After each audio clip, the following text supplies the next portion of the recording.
That's right. Consistency sa service line para sa San Beda Lady Red Spikers. Block rebounds.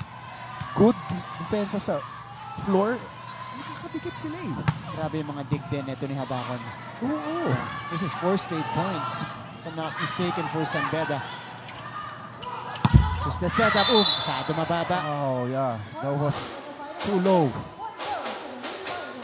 So that's the momentum breaker for San Beda. LPU, a chance to finish things off. They're 5 points away from taking their first win in season 99. Tulang, a good server. Serving for Lyceum. Good reception. Abraham. Puzon. Bio. Dug up this time by Biyong. Good dig. Toguna angling it. Rally continues. Uy!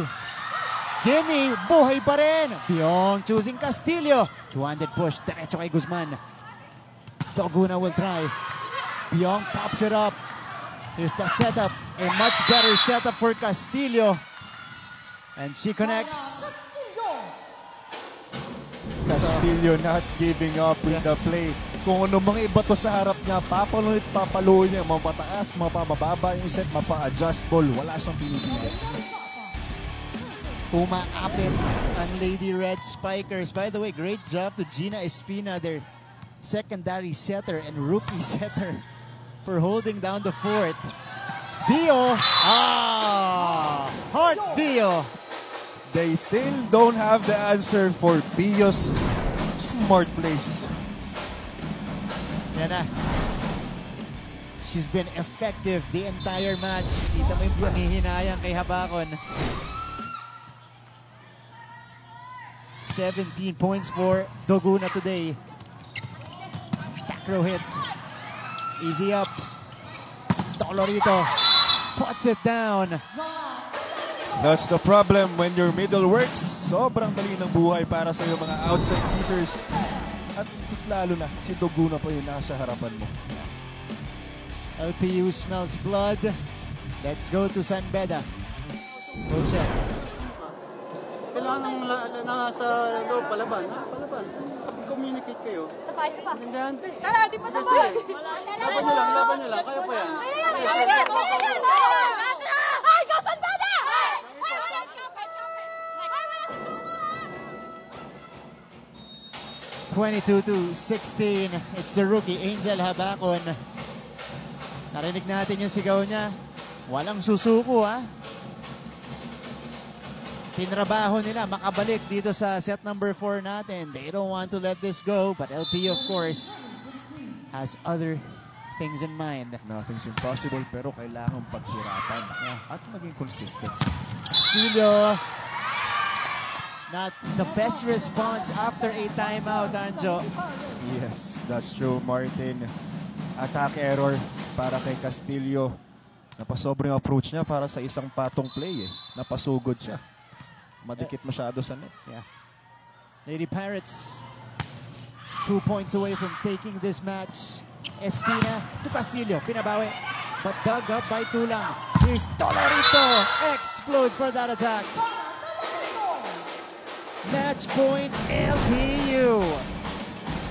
Sanay na ang Lyceum sa ganitong moments. Dikdikan man yan, lamang man sila, naghahabol man sila, they have the experience. Kaya no wonder, grabe ang kumpiyansa ng bawat isa sa kanila, anumang punto ng laro. And to serve for the match, leading scorer of LPU, Joan Doguna. Better reception. Habakon off speed. Not gonna work. Bio. Popped up. Castillo. Out. Saved by Guzman.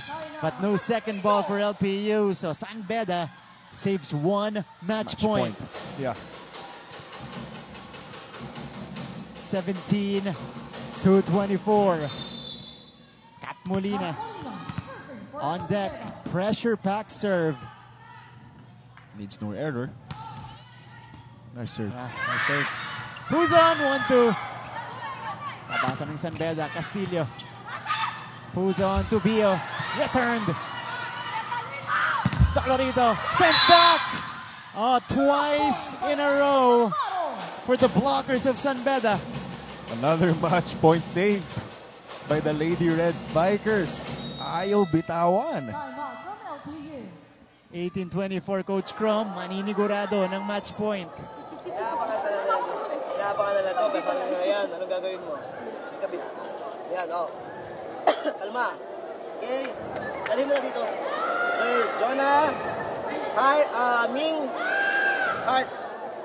Yan, ito dito. Diba? Dito na. Parisiman ako, parisiman. Break mo ito.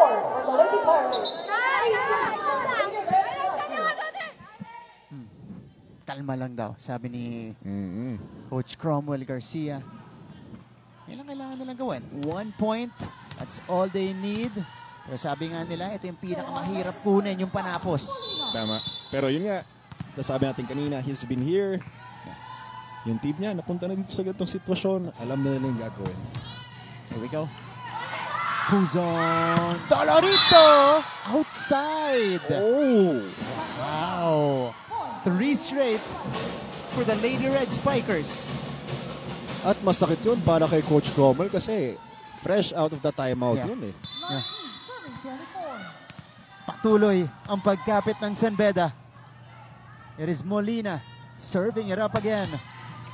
Good serve. Oh, scramble from LPU. Here's the setup from San Beda. Castillo off speed. Oh! Wow, what an adjustment Wow! from China Castillo. Nakita mo ba yung depensa ng Lyceum Lady Pirates? Lahat nasa likod Yeah. looking for that long ball, for that long angle. But then again, Castillo, very smart play, going for that off-speed attack. Oh, Amazing. 4 match points saved Yes, by San Beda. 4-0 run. Yeah. Oh! Service ace! Wow! Make that 5 match point save by the Lady Red Spikers. Kat Molina, rock solid at the service line. Composure, consistency is the key. Martin. Yeah. 21-24. Molina. Better pick up from Lopez. Tororito. Oh, good palabangan. defense. Oh, Pio ends the match. Regalo para kay Heart Pio. Pio. What a match, Martin.